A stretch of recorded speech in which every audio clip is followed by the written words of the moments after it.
Today on CHGO Blackhawks, we're setting expectations for the 2025-26 Chicago Blackhawks. Join us next.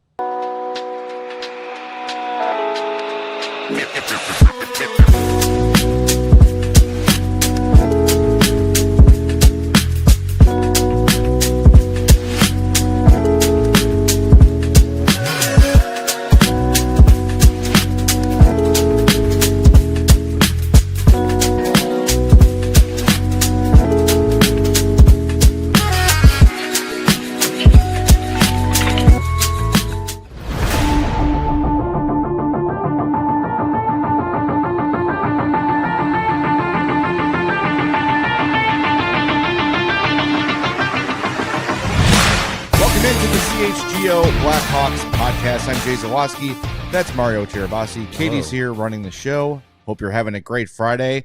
Before we get started, I want to let you know this show is pre-recorded. We are currently at the CHGO Sports Cookout Classic golfing, so we pre-recorded the show this week. So if you yeah, right, exactly. So if you're sending us a super chat, we'll take it. But we're not going to read it because we're not here. We'll never know. But we appreciate your support anyway. You could still hit that like button. You can still subscribe to the YouTube page as well. And if you're listening on the podcast, you can follow on your favorite podcast app and leave us a 5-star review on Apple Podcasts or Spotify. Today, we're going to go through season expectations for the 2025-26 Chicago Blackhawks. We're going to start with Jeff Blashill.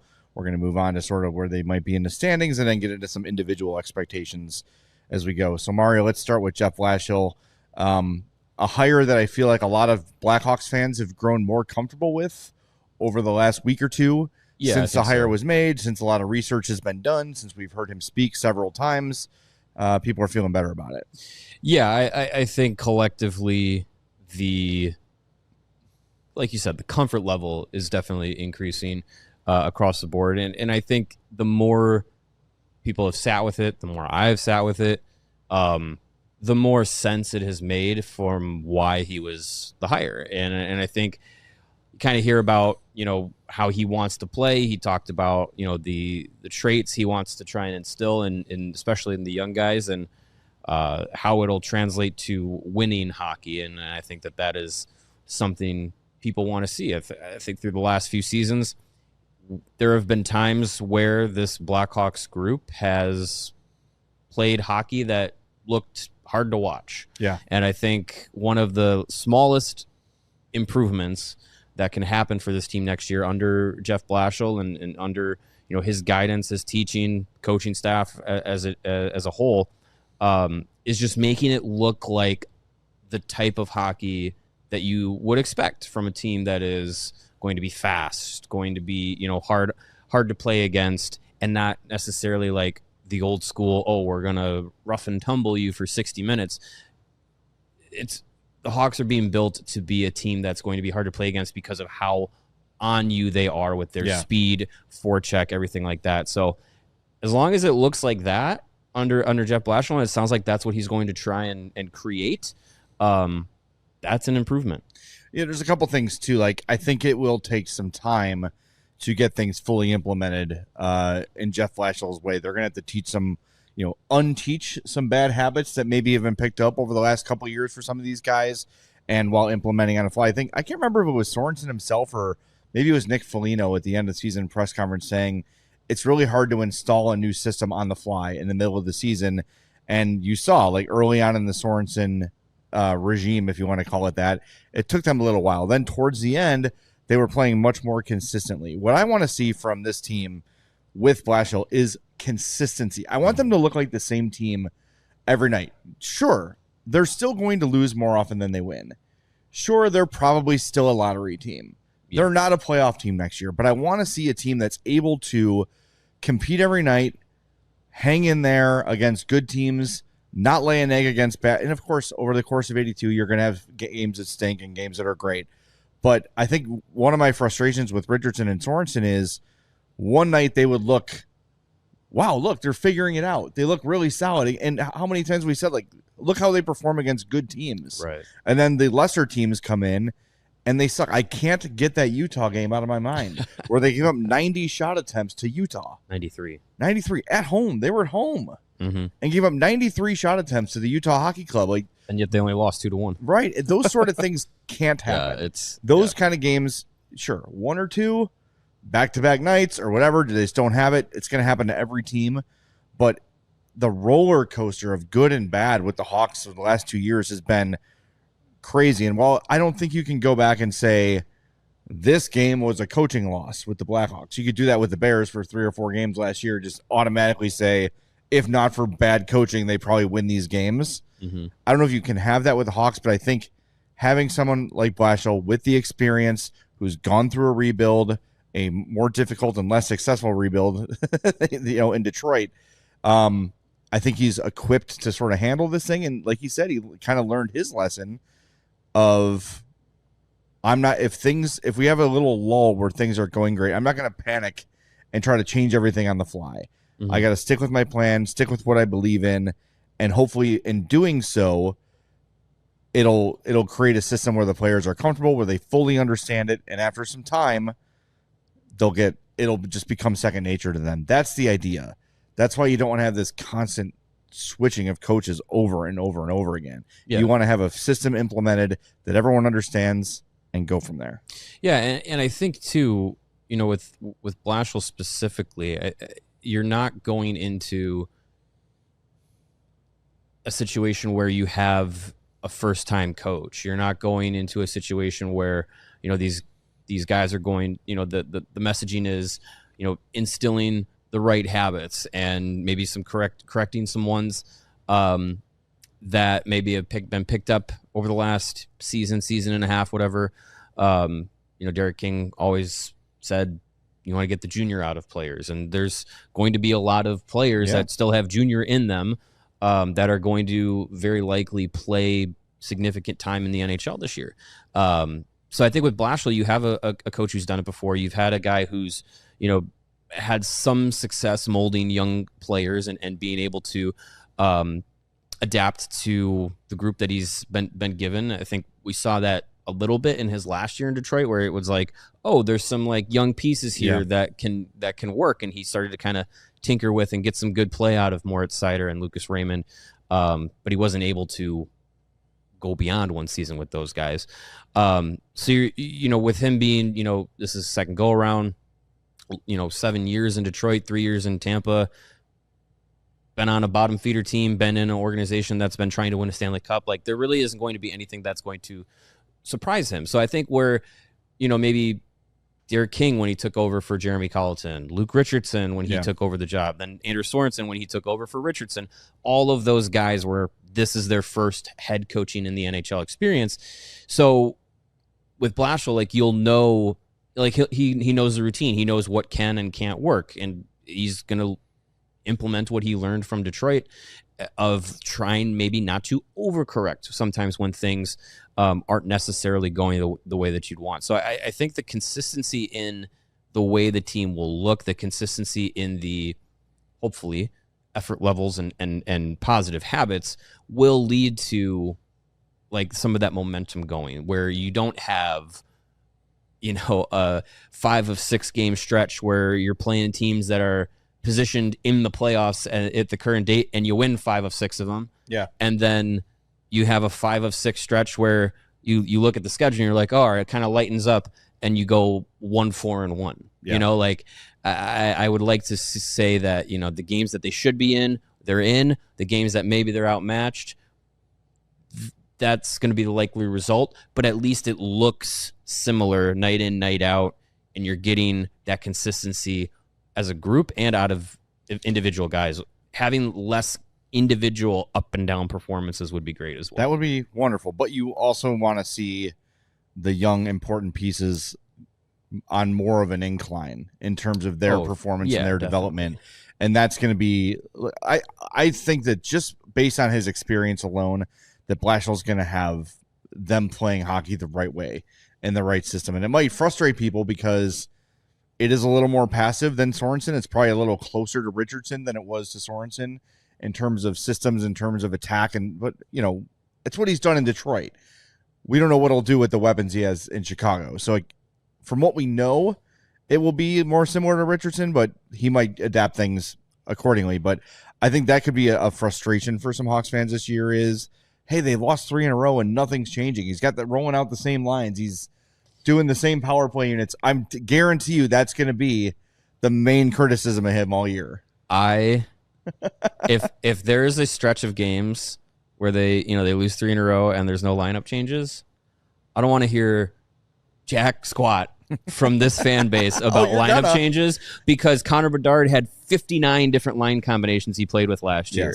So through the good times and the bad times, sometimes letting it roll with a lineup or with a defensive pairing or a line combo, sometimes you just need to, as we said, all of last year, give this lineup some time to gel, and maybe it'll work. They win a game, then they lose a game, but it's close. Then they lose a game where it's not close, and then it's blown up. Wash, rinse, repeat all season. Yeah. So, and I know Blashill in the past has had a tendency to go through a lot of lineup blending and stuff, but that could be one of the things that he is talking about when he said at his whether it was here or his press conference, I can't remember exactly when he said it, but trying to overcorrect sometimes when things aren't going how you would expect. Yeah, let it roll. Like, you can't get chemistry if the guys are not not at all. If you're playing together once a month. Yeah. Like you're not. So, it still baffles me that we never saw Bertuzzi, Teravainen, and Bedard. Never. That never happened last year. It might have happened for like 6 combined minutes. That's insane. That was the whole. It Not felt like that was the play. whole reason that they were signed, was to complete that top line with Bedard. And I think it's a good sign that Kyle Davidson isn't meddling too much in roster decisions. But man, it's like, let's see your good players play together. And look, like, we need to figure out what the deal is with Lucas Reichel here. So give him some time with Bedard or with Nazar. And I don't know. I just want to see. I promise you, people are going to complain. We are going to complain. Like, you've lost 3 in a row. Change the lines. Mikheyev isn't working with Bedard. Switch things up. It did at the end of the last season. We're going to have to remind ourselves of this very conversation and the things Jeff Blashill said, because it's all part of the plan, hopefully. So we'll see. I just don't know. It's hard to quantify like how big of a difference a coach makes. But I just think that, as I said earlier, their biggest problem was the day-to-day consistency, and just not being able to sustain a style of, not even like wins and losses. It was just one day they show up and they're forechecking like crazy and winning every board battle, and then the next they're completely passive, and that can't happen. It's got to look the same every night, even though the result might not.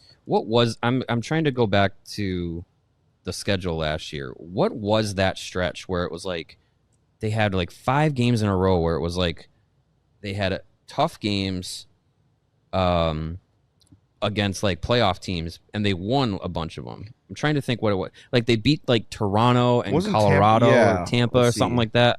That was like mid-season, felt like February-ish. No, not February, January. Trying to see here. Where was it?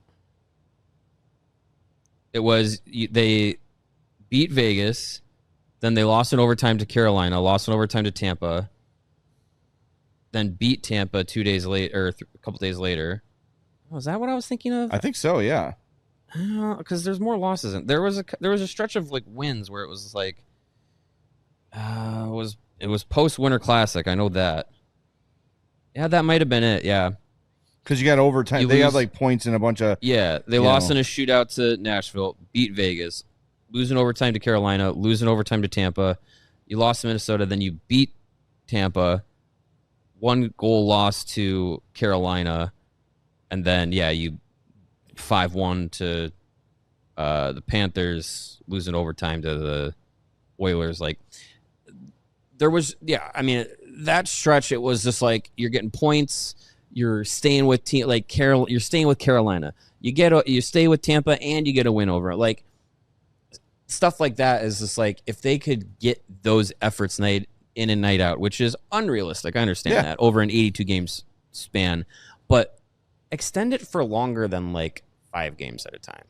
Like let's get like a 7, 8, 9 game stretch where you're like, this team feels like they've got some things figured out.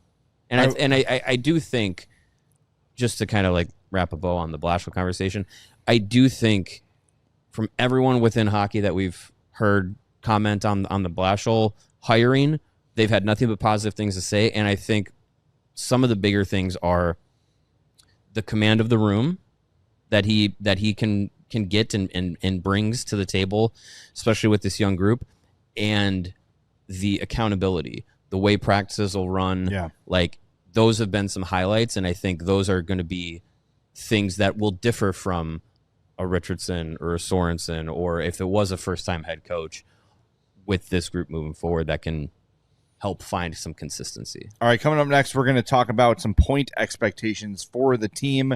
So keep it right here during this break zone. Hit that like button for us. We'll be right back on CHGO Blackhawks. A wise man once said, "Man, it's a hot one." And Four Seasons Heating, Air Conditioning, Plumbing, and Electric will get you ready for the hot ones, the hot days, and the hot weather coming our way this summer. Now is the time to make sure your air conditioning is ready for the season. Four Seasons Heating, Air Conditioning, Plumbing, and Electric has been serving the Chicagoland area for over 50 years, and they can get you ready with AC installation, maintenance, and repair ahead of the summer. Did you know last year's summer was officially Chicago's hottest on record, with the heat index reaching 114 degrees out at O'Hare? That's very hot. And when it's very hot in the Midwest here, it's also very humid. You need your air conditioning to be ready to go. Four Seasons' expert technicians ensure you always receive reliable service. And if you happen to have an emergency on a weekend, a holiday, or during the night, Four Seasons doesn't charge for service during those times. And you can save up to $4,000 on a new comfort system with Four Seasons. New AC units starting from $39 a month, and AC furnace combos starting from $57 a month.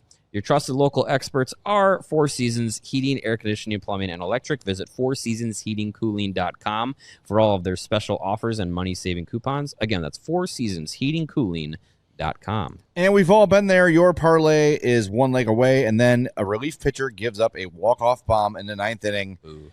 That's heartbreaking. If that sounds familiar, the HOF app is built to fix it. Started by two lifelong sports fans who also happen to be Ivy League grads. Ooh, pinky in the air. Sorry, look at these guys. HOF makes parlay research smarter, faster, and data-driven. Whether it's MLB, NBA, NFL, NHL, or college sports, the app gives you beautiful charts, clean visuals, and real insight, not hype. They believe anything the books know, you should know too, because parlays don't have to be dumb bets. With HOF, they aren't. With a 4.9 rating in the App Store and over 6,000 five-star reviews, it's safe to say HOF has already helped a lot of people bet smarter. Our listeners get a 7-day free trial and 50% off their first month. Just download the HOF app or visit hofbets.com and use the code CHGO at checkout. Here's the best part. Once you've built your parlay, you can send it straight to your sportsbook with one click. No manual entry, no wasted time. The HOF app syncs automatically with most major sports books. And for a limited time, our customers not only get a 7-day free trial, but they also get 50% off their first month when they use the code CHGO at checkout. Just download the HOF app on iOS or Android, or visit hofbets.com, enter code CHGO, and you're all set. So check that out. Whenever doing the HOF read, I always, in my head, think I'm saying HOA. I don't know why. I don't know why I'm paranoid about that. Even when you were reading, I was like, HOA? No, HOF. Okay. No, HOA, It's not home buying. It's betting. Is there any 3-letter organization with more of a hated vibe than the HOA? It's like everyone agrees on it. Yeah, I think there's probably some. What was yours? The IRS. Yeah. Yeah. All right. That's fair. Why don't you just tell me what I owe you? If you know what it is, just tell me. You better guess right. Right. You better be great at math. Yes. Oh, yeah. Just okay. Fine. HOA is a close second, though. No matter how you vote, no matter what your politics are, everybody hates the HOA. Agreed. Because it's always run by the same person. Well, and it's Some just little like I bought the sniveling, house. Right. Yeah. Like, don't worry about my yard. Worry about your yard. My dad, he just battles with the HOA lady because he loves the garden. So he's like, I'm planting my own stuff. You can't tear those bushes up. He's like, oh yeah, okay. There's 9 bushes on the sidewalk the next day. It's a little stubborn. There's a great show that I think it was Netflix called The Watcher. I don't know if anyone has seen. I've heard of it. Very good. I can't remember if they were officially an HOA, but it was like a old home community that was like super protective of this house to a sinister level. Very good if you haven't checked it out. I think it was like inspired by a true story. It was, yeah. Of like a stalker kind of situation. It's very good, very suspenseful. It sounds like. I mean, just the title is The Watcher. That doesn't indicate good stuff. It was good. I enjoyed it. So if you enjoy HOA themes, I love any HOA related programming I'm in. you will enjoy this one. Yeah. All right. Good. All right. Let's talk about the standings expectation for the Hawks next year. So first place in the league. First place in the freaking idiot league. What we always talk about when we're talking about the Hawks rebuilders, 2 teams, Utah and Anaheim, seem to be the 2 that we're constantly comparing the Blackhawks to. So last year, Utah finished the season with 89 points. That's a 12-point jump from 2023-24. Their major addition in the offseason was Mikhail Sergachev, who they acquired at the draft. Came in, made them better. 12 points better? No, but better. And you had a lot of the young guys on that team take the next steps, yes. Right? So 12-point jump there. Anaheim had a 21-point jump. They went from 59 to 80 points. Now, I will say that 59-point season, Trevor Zegras missed 51 games. At that point on that team, it's not nothing. It's a big loss. Yeah. Like, that's one of their primary scorers, especially that year. Like, remember, last year was his down year when everyone was really down on Trevor Zegras. Yeah. Coming into 2023-24, he was on the cover of NHL 24. He was the hottest thing in hockey. Like, highlight reel stuff every night. Like, that was a huge loss for Anaheim. Now, it didn't cost them 21 points, but help me remember this, by the way. They didn't have any massive offseason additions last year, did they? Anaheim? Killorn, I think, was their big guy. Yeah, like, that's not. But yeah, they didn't have needle mover. Yeah, no. But you brought in Leo Carlson. He had a positive impact. You made the Drysdale for Cutter Gauthier trade. And with Anaheim, same with Utah, those young guys took a step. Right. And I think especially their young goaltender, Lucas Dostal, he took a step while John Gibson is not the John Gibson he used to be. So, yeah, I think when you look at the Blackhawks, if they could mirror something like, I'm not saying like, a 21-point jump, but if they could mirror something similar to Utah and Anaheim's trajectory, which admittedly they are a step ahead of the Blackhawks because they started their rebuilds earlier, especially Utah, because they started their rebuild when they were the Arizona Coyotes. Right. So if they could do that, if they could replicate even like, in between those two numbers, 21 and 12 is what, 15? Yeah, I would say 15 like a 15-point jump for the Hawks next season is 76 points. You're still bottom 8 in the league, but 76 points last year. There were 3 teams that got that: Seattle, Boston, and Philly.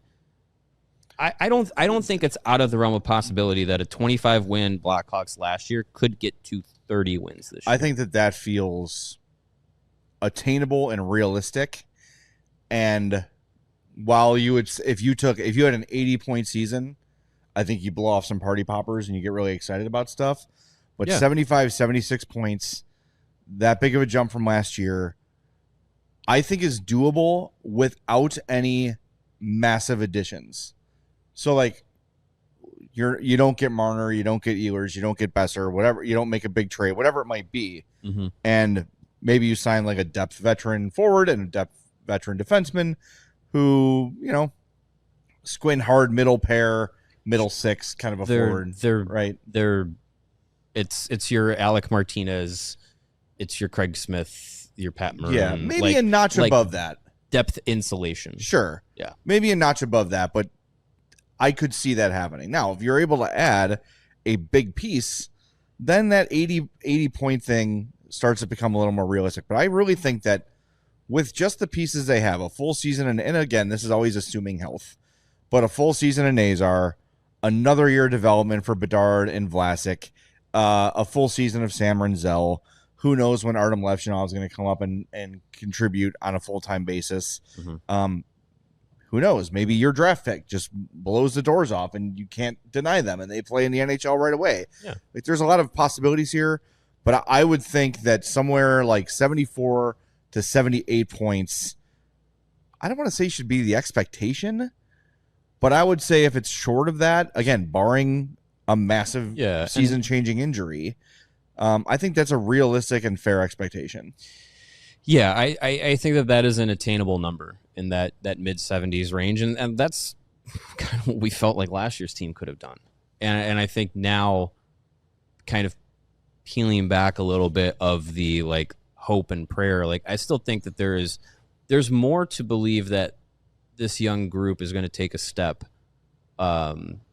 now going into next season than I think there actually was tangibly going into last season. So I think you can look at Bedard going into year 3 and say, like, okay, 2 60-point seasons as a 18 and 19-year-old with almost no help. There's way more for him to do and grow, and I think that's going to be one thing that individually can generate a few more wins for the Hawks. And then, if Frank Nazar keeps rolling the way that he has at the end of last season through the World Championships and get a full season of him at, like, what did he finish? Just about a half point per game, 22 points in 50 games this year, but he had, like, 16 of them over the final month and a half, basically. I think if you could get a version of him like that or better, like that's a big jump. And then, like you said, like Vlasic, Levshunov, Korchinski, Renzel, Del Mastro, all these guys kind of coming together. If collectively your young guys are taking a step and your veterans match the back of the hockey card. Like, I'm not looking for Nick Foligno to put up 45 points. I'm not looking for Tyler Bertuzzi to get to 60 points or anything like that. Wonderful if it happens. Yeah. But if you get Tavo for 55, 60 points, you get Bertuzzi for another 45, 50, you get, I know we're going to go into individual things, but if the veterans match the back of their hockey cards and then you get the young group to take even a small step, that's going to make a difference on the ice. And then you add in the coaching difference. I don't think mid-70s to reaching 80 is that crazy to think. Yeah, and I mean, if you just think if you just look at the personnel of who played, a lot of games for the Hawks last year, and this is nothing against these guys, but like Louis Crevier was like almost like an everyday player for them, and you had a lot of guys kind of in and out of the lineup that maybe wouldn't be here if some young guys were more ready. Right. Sure. And you even look at like Joe Veleno over Joey Anderson or like those little upgrades here and there. They're not massive upgrades, but they're just like Joe Veleno was a first round pick. Has he lived up to that? No, but there's some hope that he'll be a better player than Joey Anderson will be, right? He's an everyday NHL player. Yes. And I'm just going through Pat Maroon played a ton of games last year. I think way more than they probably planned on. Probably, yeah. You had TJ Brody play basically the whole first half of the season. I don't think he's going to be on the roster. I think they're going to buy him out. Yeah. Or waive him or whatever it might be, right? Like, so you're just going to be better all around. But you talked about the back of the hockey card thing, and I'm glad we're doing this now because I think we did this prediction thing after free agency. Last year, yeah. And we were kind of like, well, Tavo is going to be with Bedard all year, so he should have 70 points. And you're trying to like do all the math. Everyone basically played to the back of their hockey card last year, despite long stretches of not scoring from Tavo, stretches of invisibility from Bertuzzi. Really, the only veteran that I can like Dickinson. Well, in a like underperforming, Dickinson, but I think he had injury issues he was battling and. But Donato went above the hockey card. No one predicted that. So that's one thing that I think, and if he's not back, you got to make up that production. But I think there will be ways to do that. But if he is back, wonderful. Again, like this is all even. This is before even thinking about a trade or signing a free agent or anything like that. Just kind of like if they were to run back last year's group completely, there is room for improvement, and there is, I would say, at least a smallest sliver of belief they would get out of the bottom three, right? Because I think you look at bottom five of last year: Sharks, Hawks, Predators, Flyers, Bruins. But I mean, Buffalo. Are they going to even be a mid 70s point team next year if they don't have Peterka? If they lose Bowen Byram, I don't know. We'll see what other teams end up doing. Pittsburgh might start tanking. I just think there's enough there for me to believe that even running it back, they do better than 68. We got to hit the break zone, but I'm wondering too if they're with Gavin McKenna being in next year's draft. I wonder if there are some teams that are going to be like, you know what? If they know they're going to be out of it, we're not going to be in the playoffs. Let's tear this down and get our best shot at Gavin McKenna. I don't know who that team is. Penguins, man. If you got to do it eventually, but I can't imagine they're not going to trade Crosby. Like you got to. I mean, this would be your chance to strip it down and say that you're going for your best, because Sharks they're going to be in the running. Yeah, Hawks will be in the running. Preds, who knows? The last season was a vast underperformance from them. Bruins, they're gonna keep fighting for it. I think Philly's trying to get out of the bottom and go upswing. So I don't know. I don't know what Buffalo's gonna do. Again, like there are some teams that. The only team that I look at that is like primed for tear it down and sink to the bottom is Pittsburgh. Yeah, I just don't know if they have the guts to do it. All right, let's talk about the individual expectations coming up next. We'll get to some of the young players, some of the vets. That'll happen next. Hit the like button for us here on CHGO Blackhawks. If you are in the market for a new vehicle, then look no further than our friends at Ray Chrysler Dodge Jeep and Ram, because this is your chance to score a great deal during the Employee Pricing Plus sales event. Head over to Ray Chrysler Dodge Jeep and Ram on Route 12 today to choose from their huge inventory of new Chryslers, Dodges, Jeeps, and Ramses vehicles. And right now, you can lease the new 2025 Jeep Grand Cherokee 4xe for only $245 a month for 24 months. Plus, you can shop over 125 vehicles priced under $20,000. With a friendly team of brand experts, the team at Ray Chrysler Dodge Jeep and Ram is here to help you during each step of your car shopping journey. Plus, since they prioritize affordability, you know you won't overpay for the vehicle you need. And with Ray's Price Promise, you can shop confidently with no add-ons, no hidden fees ever. The price you see is the price you pay. Go check out our partner today to shop one of the Chicago area's largest inventories. Find the right vehicle for you and drive home happy. The team at Ray Chrysler Dodge Jeep and Ram is the only one that we recommend. Don't miss out on the Employee Pricing Plus sales event for huge savings on the Jeep Grand Cherokee 4xe. For more information, visit Ray Chrysler Dodge Jeep and Ram today on Route 12 in Fox Lake or online at raycdjr.com. They've been serving the community since 1963. And summer's here. Festivals are starting. Music fest, concerts all over the place. You've got some sports coming around. You got Cubs and Sox. And you got the NFL right around the corner. Start making your plans for your tickets with our pals at Game Time. Game Time is a life hack for unlocking amazing seats and experience for a great price. Game Time makes scoring tickets faster and easier with exclusive discounts on the NFL. You'll find seats for as low as $100.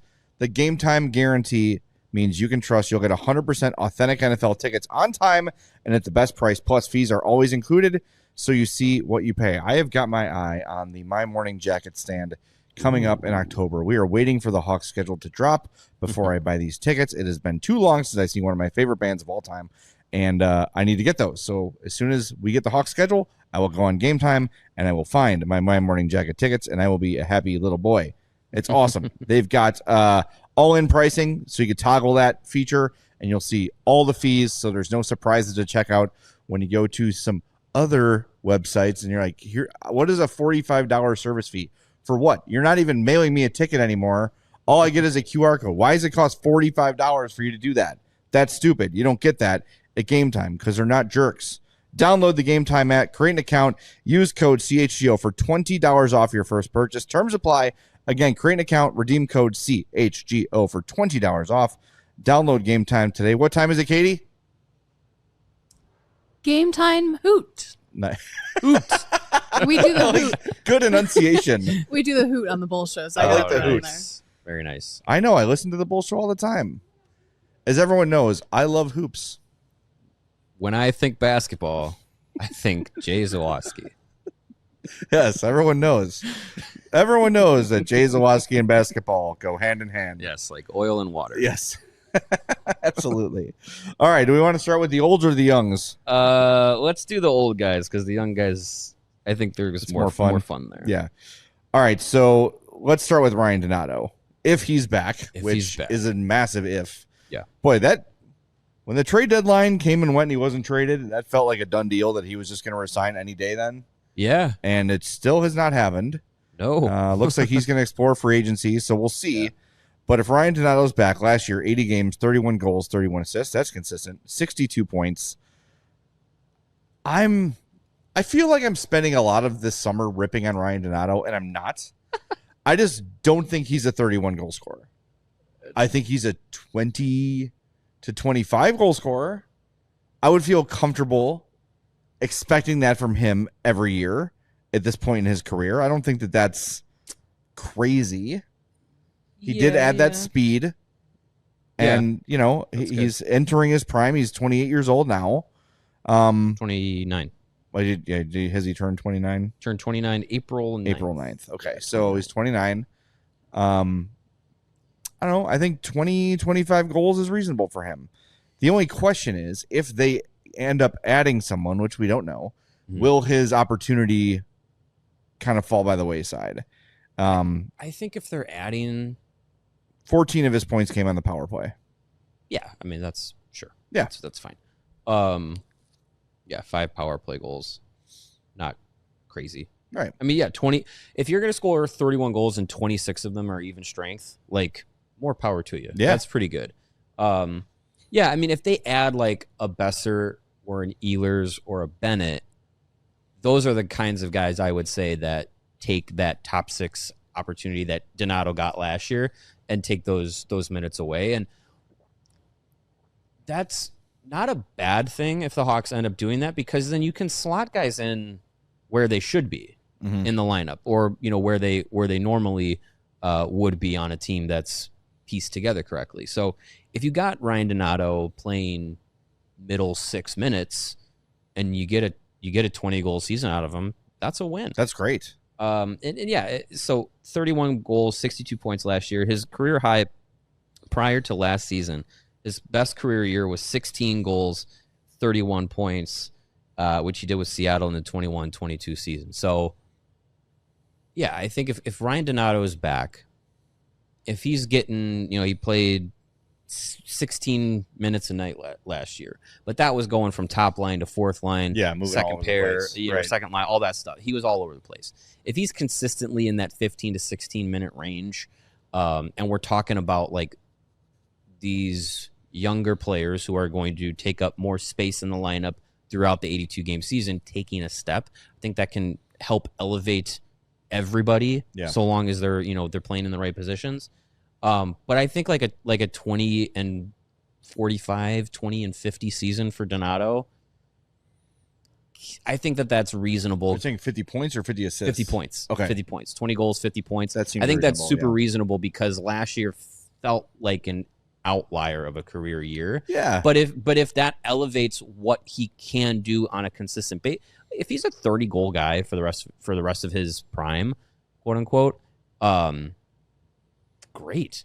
But I think it's more likely that he's like a 20 goal, middle six guy, which is fine. Blackhawks need people like that. Absolutely. And I don't know if I'm not taking that bet that he's a 30-goal guy. I'll take the bet that he's a 20-goal guy. Yeah. I think that is I think it's a reasonable bet to take. I still don't know if that's even a sure thing based on his career before now, but what we saw last year was not a guy that was the recipient of a bunch of puck luck. He did have a great shooting percentage early in the year, and ended the season with 17, which is pretty high. That is a high shooting percentage, but he was generating his own chances. He wasn't just like a rebound merchant. Yeah. Or, a lot of those goals he scored were of the spectacular variety and impressive variety. Yeah, good shots. The thing with Donato is like it's the style of play. And I think that's why, like, I would really want him to come back is not only, the production he had last season, if he can get close to replicating that, great. It's the style of play and being able to be an example for these young guys to be like, I'm going to follow, Colton Dock. I'm going to play more like Ryan Donato does, where he's going to the hard areas and he's playing a little bit physical, fearless, but also, can put in some goals because he gets to those areas. Like, I think that is as valuable to this young group as putting up 50 points. Next on the list, we've got Teuvo Teravainen, who was very much Teuvo last year. 15 goals, 43 assists, 58 points in 82 games. I don't know how Blashill is going to use him. Him and Donato very much feel like Blashill kind of guys. Mm-hmm. They play the 200-foot game. They do things the right way. I know Teuvo can sometimes frustrate that he doesn't want to shoot. He's always a pass-first kind of a guy. But I think more of the same you can expect. I'm somewhere between 55 and 65 points is what Teuvo Teravainen is. He has proven that. He's done it his entire career. Solid defensively, so I don't have a big fear of a drop-off from Teuvo. If I had to pick up or down from Teravainen, I would think a little bit up because there was so many times last season where he'd go 5, 6, 7 games with nothing. Yeah. I don't think he'll do that again. And, of course, then he would have stretches of 5 or 6 games where he had like 13 points over that stretch. So it's sort of evened out, and that's why the hockey card looks like the hockey card. Right. But I hope that through better teammates, through better systems, through better player usage, you'll see Teuvo kind of maintain a regular scoring pace and raise those numbers up a little bit. I'd say, 60 to 65 would be my expectation for next season. Yeah, I think that's pretty fair. He's reached 50 points 1, 2, 3, 4, 5, 6 times in his career, 60 points 4 times. Career best year was 2018-19 with Carolina, 76 points. His 15 goals was like average or median. Yeah. For which means average, right? It does. Yes. No. Medians are right in the middle. Mean is average. Median is the middle number. Mode is most often. I agree. So his 15 goals, he's reached that 3 times in his career. Career high of 25. Like he's not like a high goal producer, but yeah, if you could get to that upper teens 20 goal mark and get around 60 points again, like I think that's entirely possible. His time on ice last year, just over 17 minutes. That's pretty standard for what he was getting in Carolina the last couple of seasons before coming to Chicago. Like he did exactly what you would have asked of him to do. It's just through the first 30 games of the year, he had like 13 points. Yeah. So it wasn't consistent. It wasn't pretty, but that back 2/3 of the season was the table that I think everyone signed up for and was excited for. And I think there definitely was a mental factor for him of like, oh, I'm not in Carolina anymore, and this isn't the Chicago I left 8 years ago. It's the first bad team he's played for. Right, yeah. So I think there was a little bit of that kind of resettling that he kind of had to do last year. So year 2, if they have an improved roster around him, that's going to rise all the ships to the new high tide or whatever that saying nailed goes. it. Yeah, absolutely. on the dot. On the Portillos, they got that. Yeah. So I think, in the upper teens of goals, if you can reach 20, wonderful. 60, 65 points. Yeah, if he does that in a top 6 role, that's perfect. All right, Nick Foligno, 37 years old. Last year, 15 goals, 20 assists, 35 points. If he has another 35-point season for the Blackhawks, I will be very impressed. For all the guff he took last year, he was a consistent performer. I don't think anyone, predicted him to put up that kind of input. He will be 38 on Halloween. So a little after the season begins, he'll be 31 or 38. If he can have a 15 and 20 season again, that's gravy. I will take it. I don't expect it. I would maybe say 10 and 15. 10 goals, 15 assists. Yeah. 20. I'd still take that. Yeah, I mean, I think that Nick Foligno's value to the team is not determined by his on-ice production entirely. Yes, you want him to be able to pot in a couple goals and help out here and there, which he did. He finished with 2 fewer points than he did last season, playing almost 2 full minutes less per night. And very rarely with Bedard last year. Right. Like, when his first year here, he was like top 6 Nick Foligno. Yeah. And this year didn't need to do that. He was, third line pretty much all season. But I mean, he's a guy that is still very serviceable in a bottom 6 role. Can do the wing center, switcheroo. And yeah, if he's 10 to 15 goals, 20 to 25, maybe 30 points again, which, I mean, I don't think that that's crazy. But if he's under that, I hope it means because he's getting less ice time because these young guys are taking those steps and someone's taking it. And that is one of those things that, like, you never cheer for guys to get less ice time unless they're detrimental to the team. Foligno's not on the ice. And I think he would even agree that, like, as the season goes on, if he's playing less, it's because the next guys up are playing more and they're taking that step.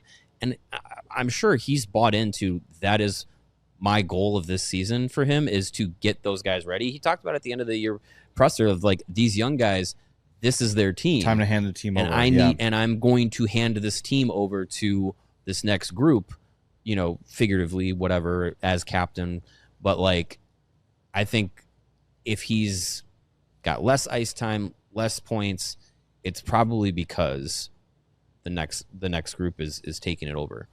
For the sake of time, we've already talked about Bertuzzi a little bit. We hit on Jason Dickinson, who had a down year, but obviously battled some injuries, and we know that he's going to work his ass off to be a better player. I think he might also be the victim of some ice time and be the third line center. We'll see. But I think one thing we can't forget about is, while we're hoping for steps up from young players we're going to get to next, whatever you thought of these two guys, Seth Jones and Taylor Hall were probably net positives for the team. Yeah. And you're losing that over the course of 82 games. Now, you could talk about Seth Jones being unhappy in the locker room and the vibes being off and that sort of stuff, and that's fine. And Taylor Hall, pretty inconsistent and unreliable. That's fine, but the fact remains that they were two legitimate NHL players who played big roles on their playoff teams, especially Seth Jones, who is still putting up first defenseman minutes for the Eastern Conference champion Florida Panthers. Right. So that is a big loss, and as much as I think people are happy to say, all right, well, Seth Jones' era is over, so we can move on, however we felt about it, that's a loss that really can't be underestimated, because even as we get into the young defensemen here, and I think we'll start with Sam Renzel because it feels like he's going to be the one to start the season in Chicago. It's a really unfair expectation to expect Renzel or Levshinov or any combo of whoever you want to come and replicate what Seth Jones was able to do. Yeah, I mean, that's over, he's playing over half a point per game. He was your top minutes guy, power play, penalty kill.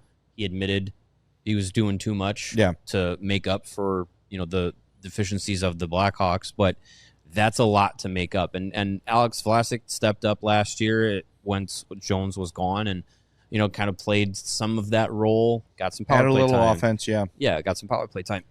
Was on the penalty kill, was leading the team in ice time. But Rinzel, when he got here, we both got the coughs.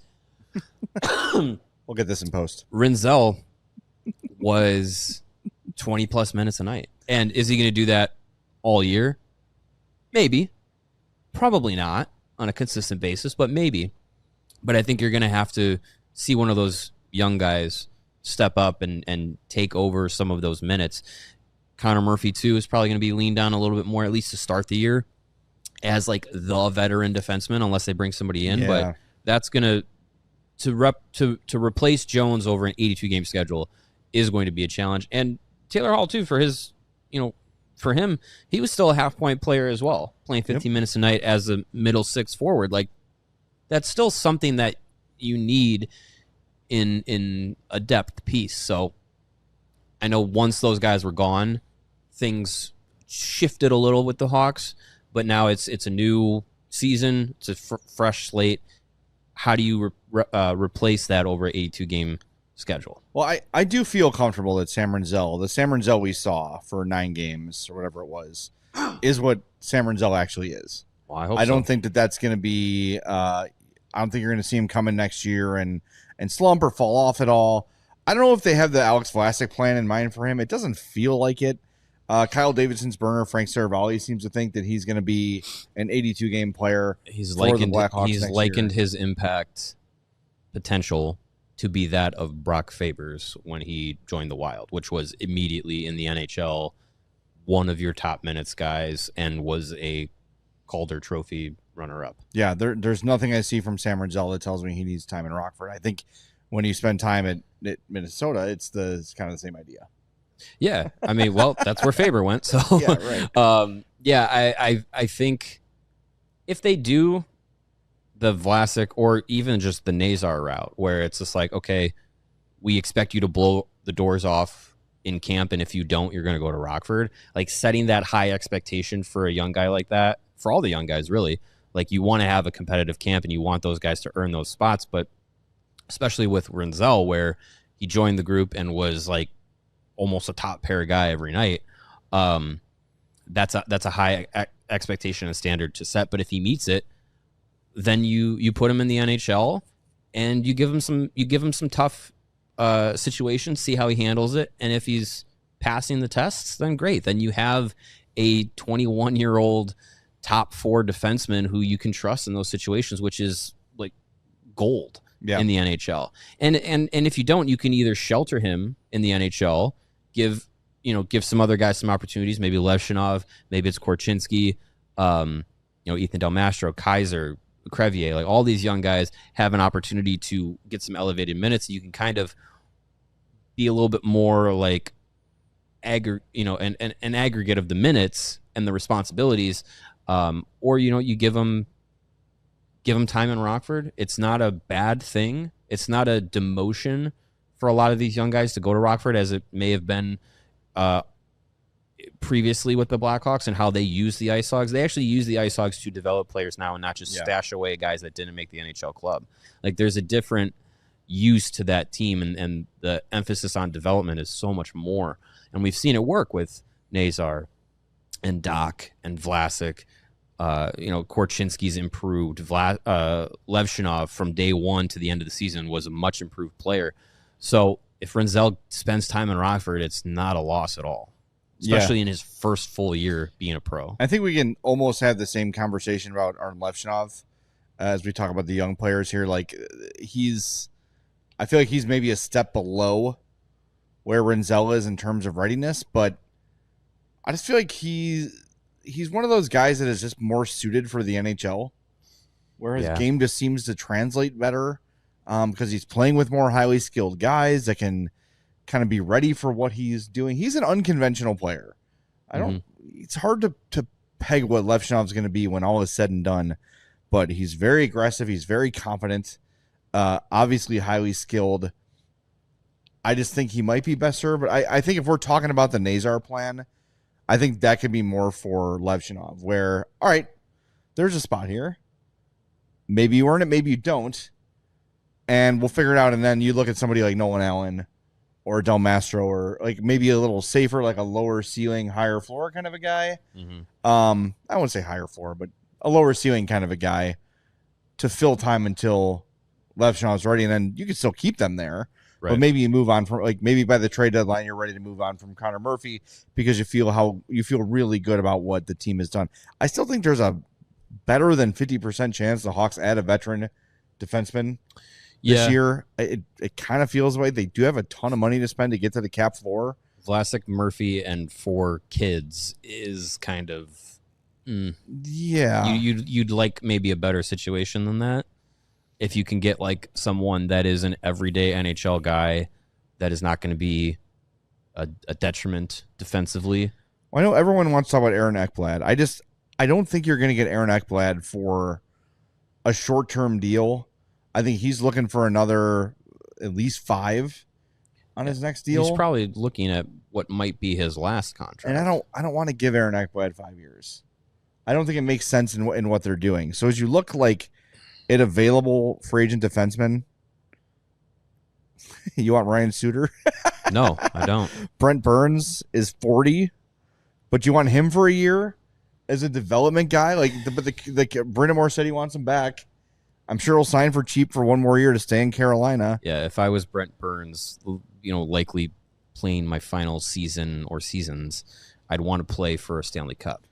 I'd stay in Carolina. Like Travis Hamonic, Tyson Barrie. No. There's just not a lot of... I mean, what do you think of Gavrikov? Like, he's not... No, he's younger, yeah. He's not going to get as much money as Ekblad, but he's kind of in that same boat where it's just like he's 29. Probably getting his last contract, or at least his biggest. 29-year-old left shot defenseman, 6'3", 220. Gavrikov I'd be down with. Because that actually, like, when they're good again, he's still probably pretty good. Yeah, I mean... There's nothing wrong with adding good players. No, I agree. I don't think if you add someone like that, you plug the defensive group up. And that's the last thing Kyle Davison wants to do, is bring in someone who's going to take minutes away from the young guys that he's put his stamp on and said this rebuild is going to, my job in the rebuild stands on the backs of these young guys. He's not going to do anything to block them because that would be counteractive to his whole process. We just have to be so careful about not more importantly, Kyle Davidson and his crew has to do this. You have to recognize that not all these guys are going to be as great as you think they're going to be. So if you have an opportunity to improve the team, but you're afraid to do it because we don't really want to block Wyatt Kaiser or Nolan Allen, of course you don't. But if they're so good they can't be denied, you'll figure it out. I just don't like the idea of starting, like you said, with Murphy, Vlasic, and 4 kids, and then you figure out a week into the season, like, oh, dear God. Right. This is not going to work. We have 7 defensemen. 3 of them can handle it in the NHL. And they're all losing confidence. Every game they're -3, and this is a problem, and now we have to fix it on the fly. I'd rather have them fix it ahead of time and then say, oh, so let's say you sign Gavrikov, right? Mm-hmm.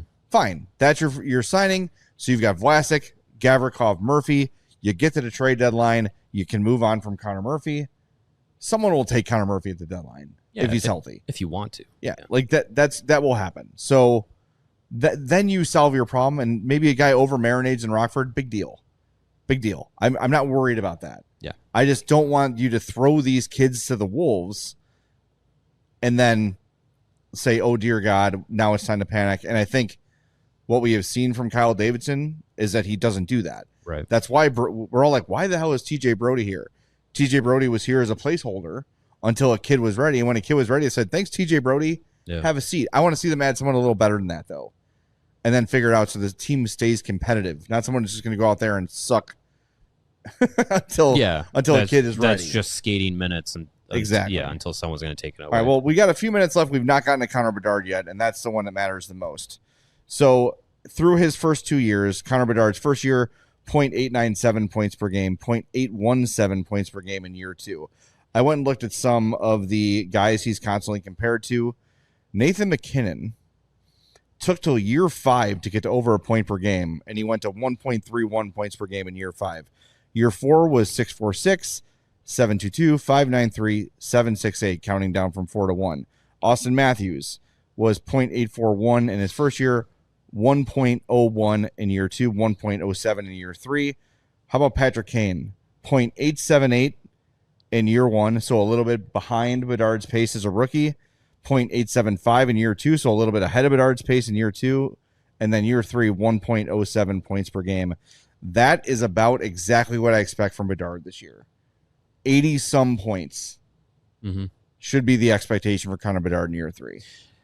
Yeah, I think that progression going into year 3, you've gotten 2 seasons, almost 2 full seasons of NHL experience. You should know what to expect. I think the biggest thing for Bedard is, and I think Jeff Blashill will be a guy that will be able to get it messaged to Bedard in a way that may have been different than what Luke Richardson was doing. As Bedard kind of said at the end of the season, like, it was nice to it was nice to not every night hear about my defense. Right. I think there's a way for Jeff Blashill to, and probably ability to communicate that to a player like Bedard, who having him be able to play that style will be helpful, but you don't need to make him, the second coming of, Pavel Datsyuk, where he has to be a defensive stalwart and a 90-point player. Like, you can have him be defensive, but still also tap into what makes him special offensively. I think one thing about Bedard is he needs to understand that by improving his 200-foot game, his offensive game will also improve. Yeah. The team's going to have the puck more. He's not going to have such long extended shifts, so he'll have more in the tank when his next shift comes along. Like, the whole team will be in better shape because they won't be defending the whole time. Like, there's a reason that you want your team to play that way. And it's not just because, like, we want Connor Bedard to focus on defense. No, that's not what anyone is saying. But by playing the air quotes winning hockey that Jeff Blashill keeps talking about, it sets everybody up for more success. Everybody. So I think it's imperative for Connor to get that message and say, look, here are 10 guys that I can point to that came out of the NHL draft with massive expectations that were offense only, and then added this element of their game and took their career to the next step. And the numbers didn't suffer. The goals were still there. The points were still there. The contract was still there. The money was still there. The personal success was still there as the 200-foot game was added. You can go, I mean, look, if you've read Marion Host's book, and you should, it's really, really good. He talks about how his game got to a different level from playing with Pavel Datsyuk. Just 1 year learning from Pavel Datsyuk, he's like, oh, there's a whole part of my game I've not unlocked, and it was just in time for him to join the Blackhawks. Yeah, right. Perfect timing. Yeah. Yeah, I think if he, again, get the junior out of him, this is year 3 in the NHL, things that worked in Regina are not going to work in Chicago anymore. Like, you got to be able to take that step and play more of that NHL game. I fully believe he'll get there. So I think, yeah, if he can get to that upper 70s, 80 points next year, I think we're looking at a kid that is still on the trajectory that he should be. All right, Mario, over under 81.5 points. If I say under, I look stupid. It's always fun to say over. That's not why you look stupid. It's always fun to bet overs and do more thans. So I'll say over. I agree. I say over as well. Speaking of over, the show's over. See that? It's good stuff. Nice. Thank you, Katie, for the golf clap. Appropriate today as we are currently golfing, searching for our balls. We'll be back Monday. We've got a mini pod dropping tomorrow, Saturday.